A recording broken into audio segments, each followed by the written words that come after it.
Be seated.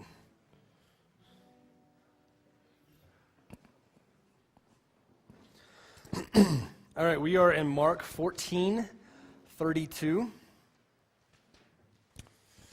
We'll be looking at Jesus in the Garden of Gethsemane. If you've been kind of following along with us over the last 3 or 4 weeks or longer in the book of Mark,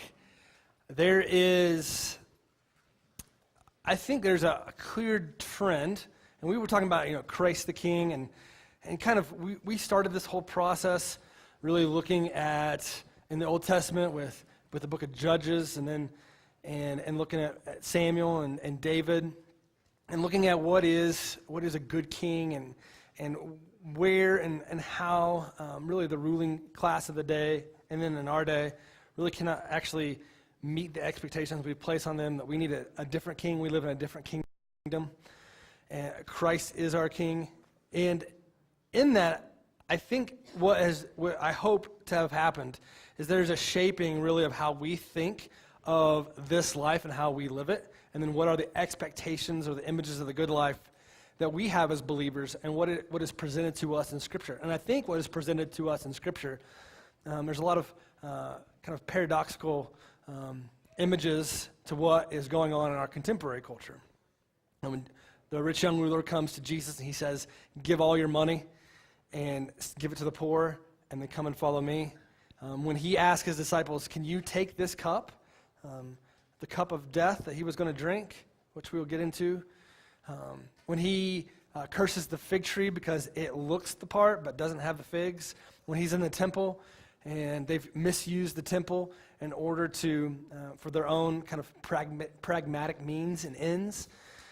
And so you look at all this, and there's a concept or understanding of the Christian life and what it actually is.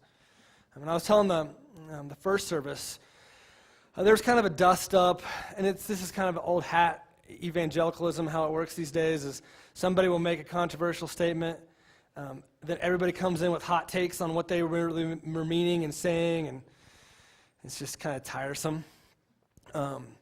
But there's a couple different things that happened in the kind of evangelical world this past couple weeks, and one of them was a very kind of popular couple, specifically a wife. She's kind of a speaker. She came out and said,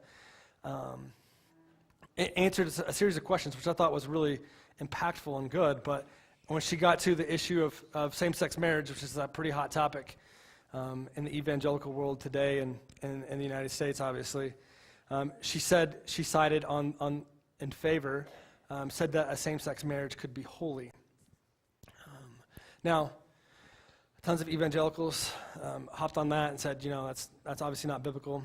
And I obviously have my own views on that, which is I believe that it is not a biblical view, that homosexuality is a sin. We could talk to that at another point, but I think that in and of itself, that discussion detracted us from what's really going on and what is really going on at the heart of evangelicalism, but also the church as a whole, and then in our culture at large, which is to say that the problem isn't necessarily just exegetical work that's kind of being led astray, our study of the Bible, or a bad hermeneutic. It's a philosophy. It's an unbiblical perspective of the self and of salvation as a whole. And that perspective is based on kind of our cultural ideology that communicates life through a lens of a meritocracy, that you are what you've earned, personal achievement, autonomy, and freedom. Because if those things are kind of our touchdown, are integral into the part in the image of the good life that we all live, then when anybody begins to speak against anything that we're doing that we believe helps to lead to the flourishing of self, then we are automatically going to push back against it. And it's part of the church as a whole, because if you'll listen really to a lot of the books, some speakers and things like that, it's all about you becoming a better you and me becoming a better me. And that Jesus has really come alongside in order to promote me, in order to make me a fuller version of myself, or help me kind of achieve my purposes and goals. That's why there's books out called like Your Best Life Now, and etc. of all the things that tend to kind of fuel that idea of our cultural image of ourself as being kind of the final authority and autonomy. So somebody telling me what to do is not okay for me. And so what happens then is that then creates a place where we have no limits on our sexuality. Like God can't place any limits on any area of our life in any kind of real way, because if that's the case, then the conversation of the day is let's go beyond that, and let's move forward to a greater me, and then let's put Jesus in his place, which is my helper, not as my inhibitor. And this kind of old idea of old Christianity or this kind of biblical evangelicalism is passé, and we need to push it aside and move on to loving people well, which I'm all for. And I think we want to get into the discussion of what that is. But what we have to understand, and this is kind of the point we're getting into today, Christianity is not that. Christianity is actually something different, and it actually is marked by the attribute of death more than it is anything else. And so when Jesus talks in Gethsemane, this is what he says. He says, the passage reads in 32, "And they went to a place called Gethsemane, and he said to his disciples, 'Sit here while I pray.' And he took with him Peter and James and John and began to be greatly distressed and troubled. And he said to them, 'My soul is very sorrowful, even to death. Remain here and watch.' And going a little further, he fell on the ground and prayed that if it were possible, the hour might pass from him. And he said, 'Abba, Father, all things are possible for you. Remove this cup from me, yet not what I will, but what you will.' And he came and found them sleeping. And he said to Peter, 'Simon, are you asleep? Could you not watch 1 hour? Watch and pray that you may not enter into temptation. The spirit indeed is willing, but the flesh is weak.' And again he went and prayed, saying the same words. And again he came and found them sleeping, for their eyes were very heavy, and they did not know what to answer him. And he came the third time and said to them, 'Are you still sleeping and taking your rest? It is enough. The hour has come. The Son of Man is betrayed into the hands of sinners. Rise, let us be going. See, my betrayer is at hand.'" So when we look at this text, there's a couple things that kind of stand out right away. Right? One is the first thing he says as he's approaching the garden, which is, it says that he is very sorrowful, even to death. The verse right before that says that he was greatly distressed and troubled. The language for that is really describing for us this kind of idea of like horror really entering into our bones, seeing something terrible. And if you've ever been in a place where you've entered into a room or you've been called to do something, then you know as you walk in or approach a situation, you just feel like the ache of like mourning entering your body. That's what we're looking at here. Habakkuk describes it like, he says that death entered my bones. And if you've ever had to give anybody super bad news, or you've ever had to be a recipient of that news, or you've ever witnessed something horrible, you know that kind of mourning and fear kind of feel the same in your body. Just aches. That he began to be greatly distressed and troubled. And he said that his soul is sorrowful even to the point of death. And then he prays, "Abba, Father, all things are possible for you." He relies upon the sovereignty of God. He asks him, "Remove this cup from me. Yet not your will, not what I will, but what you will." So in that, we kind of originally, when we think of that, we think of, I mean, how many of you have heard the stories of like the martyrs, right? Who die boldly in a sense, and you think, well, what is Jesus doing here? Why is he kind of seeming like he's not doing this well? Or, you know, like you hear the stories of the martyr who's going to be burned to death, who like spits in the guy's eye and says, "I trust in the Lord," and then boldly proclaims and sings the gospel hymn as is set on fire. There's stories of that. Or are those, you know, what is going on here with Jesus specifically? What's happening? And I think for one, we need to understand this. One thing is, Jesus is not being martyred. Jesus isn't being martyred here. The wrath of God is being poured out on him that is different. And there becomes a separation between him and the Father as he is put to death on the cross. So when he asked the Father, remove this cup from me, the cup is a significant piece of how we understand really God's wrath. I'm saying, well, like, what do you mean? And I can go through some passages here, but I think a lot of us feel uncomfortable with that fact because we don't like to think of a God as a God of wrath, right? We like to think of God as all loving and those things, but I want to highlight for you that for God, to have a loving God, you have to have a God who has wrath. And I'll say it like this, like, my kids, they're here, they run around, they're probably running somewhere.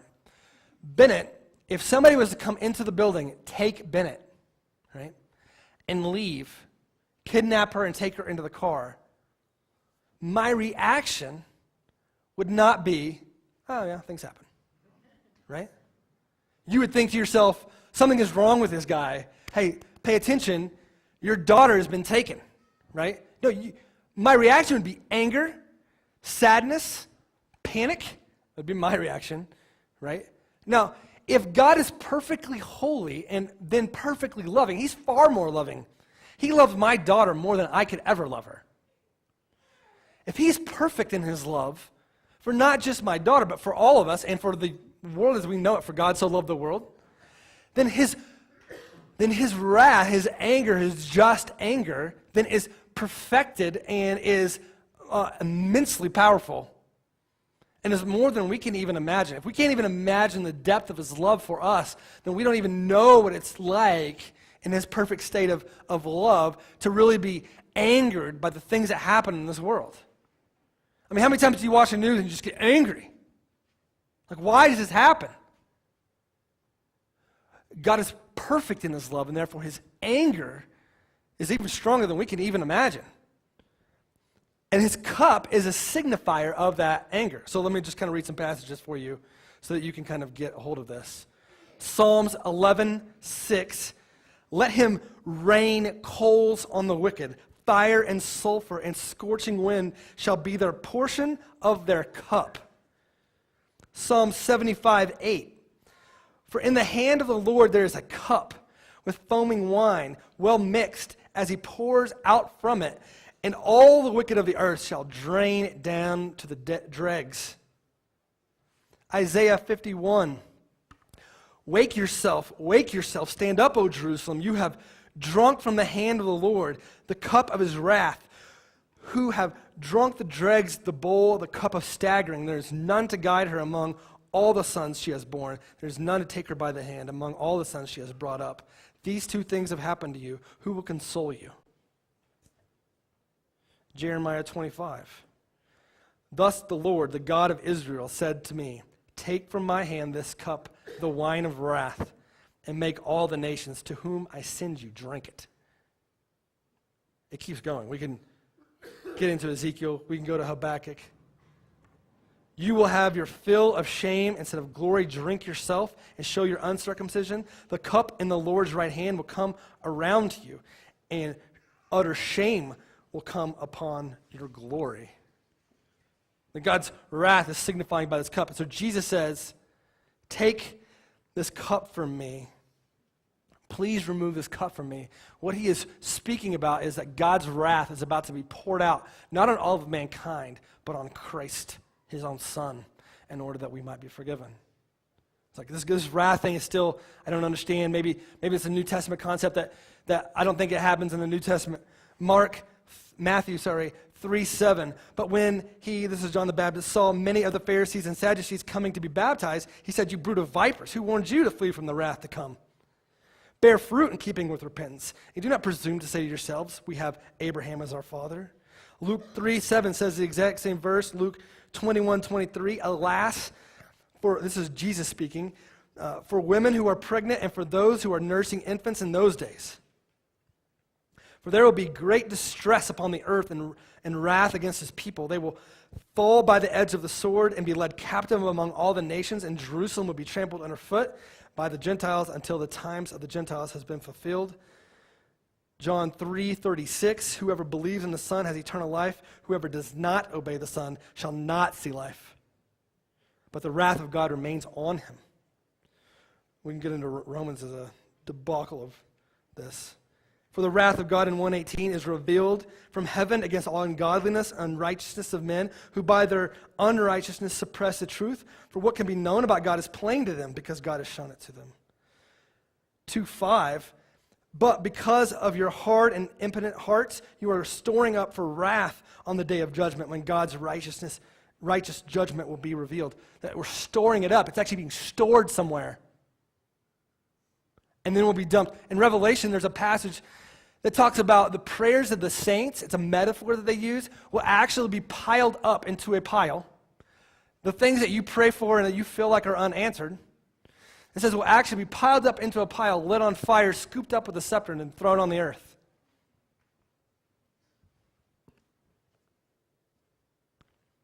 You may think, well, Jake, it's not very chipper. Aren't you being a little dramatic? The Christian life,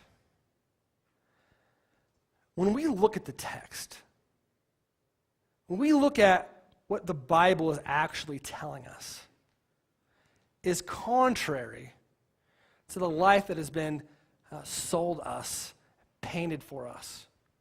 And you may think, Jake, I think you're overstating this some, right? And let me just talk about this kind of culture of the self, the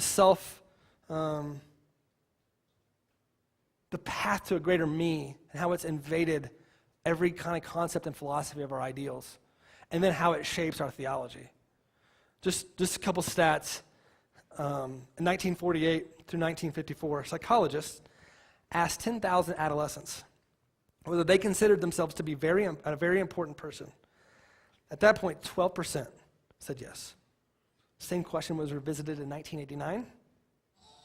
That's a long time ago even, because there's going to be more stats here. And this time, it wasn't 12% who considered themselves important. It was 80% of boys, 77% of girls. Psychologists have this thing called a narcissism test. They read people's statements and ask if statements apply to them. Statements such as, I like to be the center of attention. I like to show off when I get a chance because I'm extraordinary. Somebody should write a biography about me. The median narcissism score has risen 30% in the last 2 decades alone.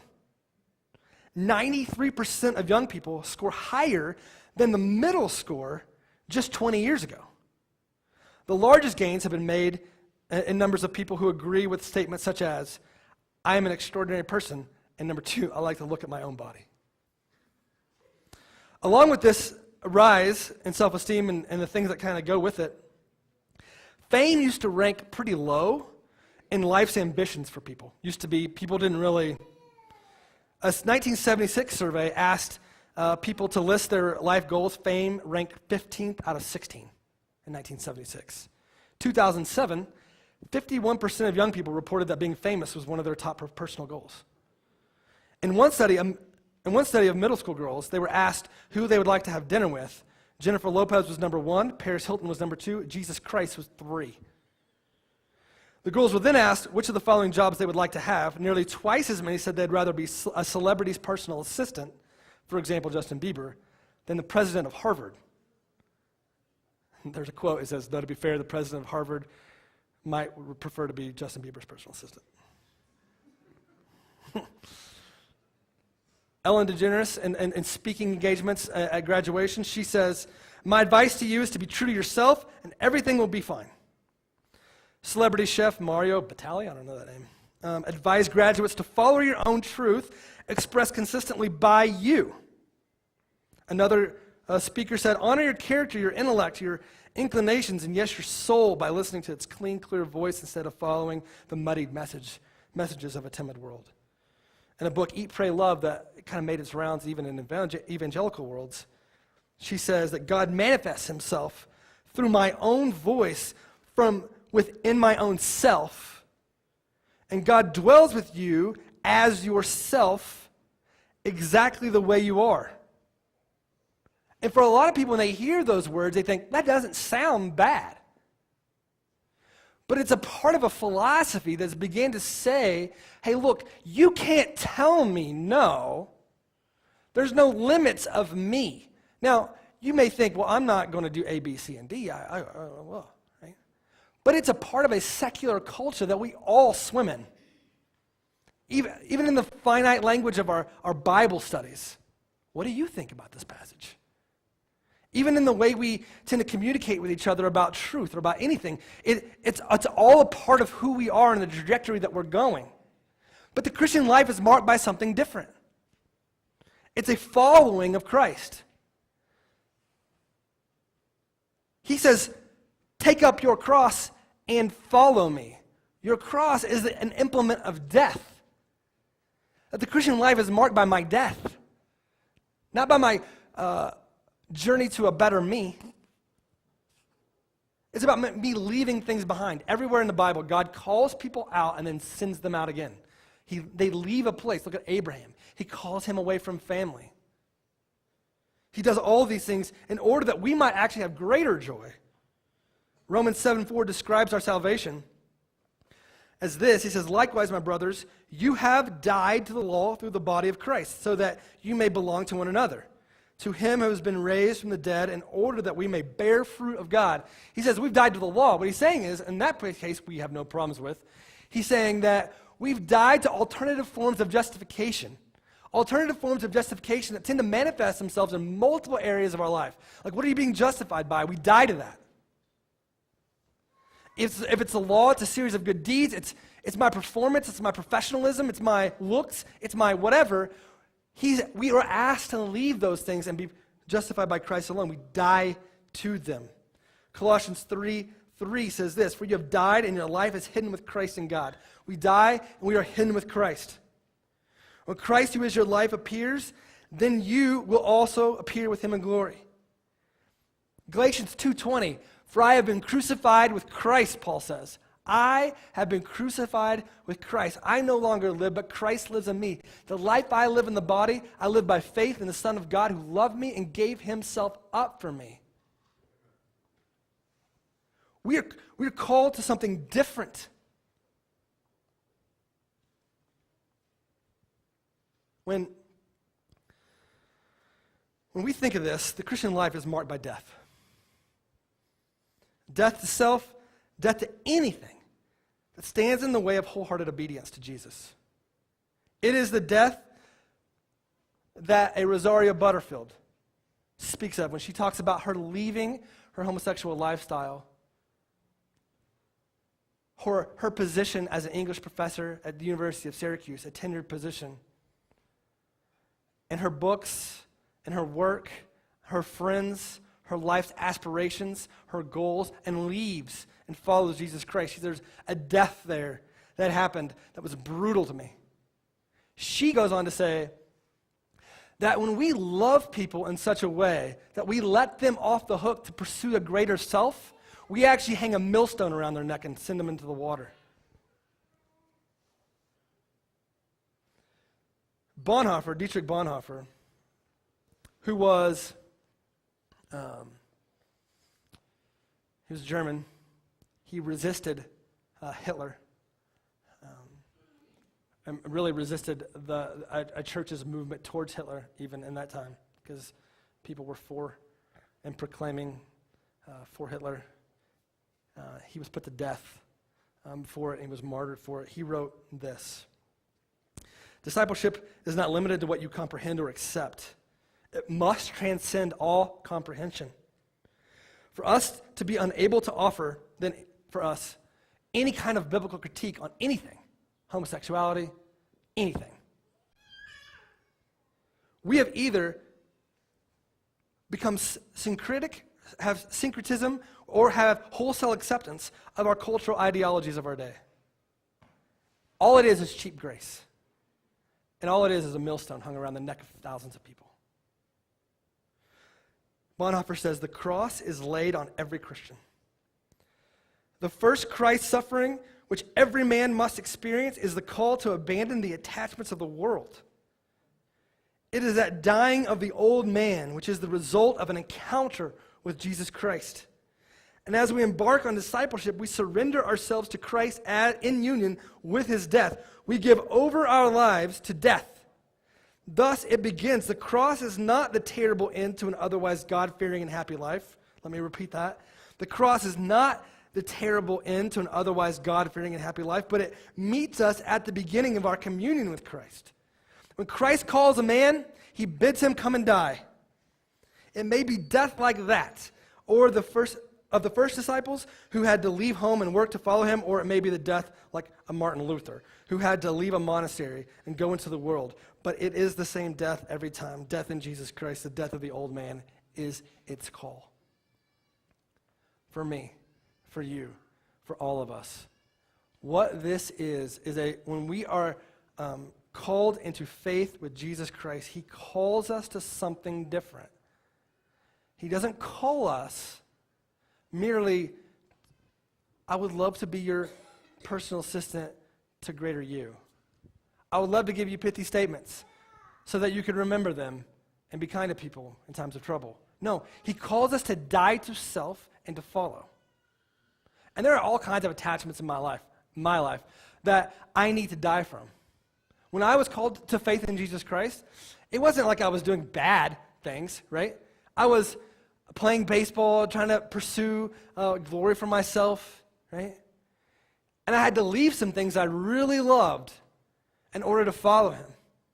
And I still, every day, have to die to the idea of self constantly, because constantly, within my own heart, I'm constantly promoting myself, constantly looking after my own self-needs, constantly trying to secure myself an image of the good life that I have been presented and I unconsciously follow without even knowing it.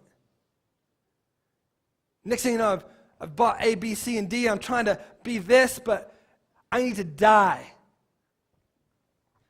to all the justifications that begin to crop up in my own life. It's like, oh, even if it's to be a good preacher, you have to die to those things in order that you might actually have joy in the justifications of Christ alone. Am I justified by what I do here on Sunday morning? Am I justified by my work? Am I justified by the good deeds that I can say I'm accomplishing? Or am I justified exclusively by the gospel of Jesus Christ? Do you know me as somebody who does A, B, C, or D? Or do you know me, or is my identity wrapped in somebody who's been radically converted by the gospel? Because it's different. It's too easy to fall into the trap of being justified by the good things in this life. It's too easy not to utilize them, to promote the self in order to be a better image of who I want to be. But I must die to them daily in order that I might have true joy in Jesus Christ. Because even in the good things that I have, if somebody begins to take away them, it exposes what I actually believe. It exposes the fact that I'm justified by those things. It's not that I'm just doing them out of my freedom in Jesus Christ. So for us, we have a bigger call. It's like, well, in this life then, what if the call to death is something that I just can't do? What if it's too much? Here's what the culture says. Well, probably have misinterpreted that text. Let's shape that text so it fits more into your image and ideology of what you think that you want to be, and then we can kind of pat you on the back and send you on your way. Or am I going to die to it? Am I going to die to myself? Am I willing to lose all things for the sake of Christ? We talked about the treasure in the field, right? The treasure in the field. You're walking down the street, somewhere out here, I don't know, wherever, and you hit something, dig it up, $1 million treasure. $10 million treasure. $1 million is not that much anymore.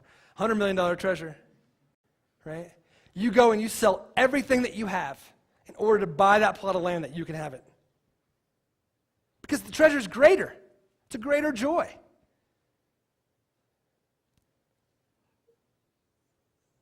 The life that we are promised in Jesus Christ is the greater joy.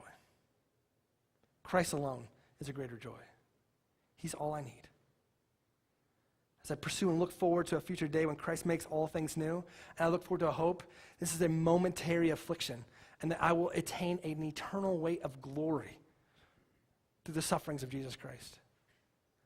I may have to suffer. I may lose things. God may allow me to experience some things. God may take some things from me. God may expose my heart in some areas that I have to leave them. I may experience real life pain. And God may be working in me, driving in all of us to a place of greater joy, a dependence exclusively on Him. And we may not understand it. We may not know it. It may not make sense. But it doesn't mean that He's not working all things to good for those who love Him and are called according to His purpose. For I consider, Romans 8 says, that the sufferings of this present time are not worth comparing with the glory that is to be revealed in us. For the creation waits with eager longing for the revealing of the sons of God. And not creation only, but we ourselves, who have the first fruits of the Spirit, groan inwardly as we await our adoption as sons. That's us. But first, our call is to come and die. We're going to take communion, and we've held it to this point for this reason, is that when we look at this text, what are we doing when we take communion? We're drinking the cup, right? This is my body broken for you. This is the cup as a sign of the new covenant. That we take the cup. And by coming forward, that we are saying that we are not just merely using Jesus to better me, but we're coming to die. It may be a death like the one of the disciples who had to leave home and work and follow him, or it may be a death like Luther's who had to leave the monastery and go into the world, but it is the same death every time, death in Jesus Christ. When we baptize, we're buried with Christ, raised to walk in new life. That's our identity as a people. It's our fundamental identity as a people, that we follow to the point of death, even death on a cross. That's our call. So God has called us and laid on our hearts and our lives, and that's our identity as believers in Jesus Christ. So the band is going to come, we're going to sing. As they do, just simply file from your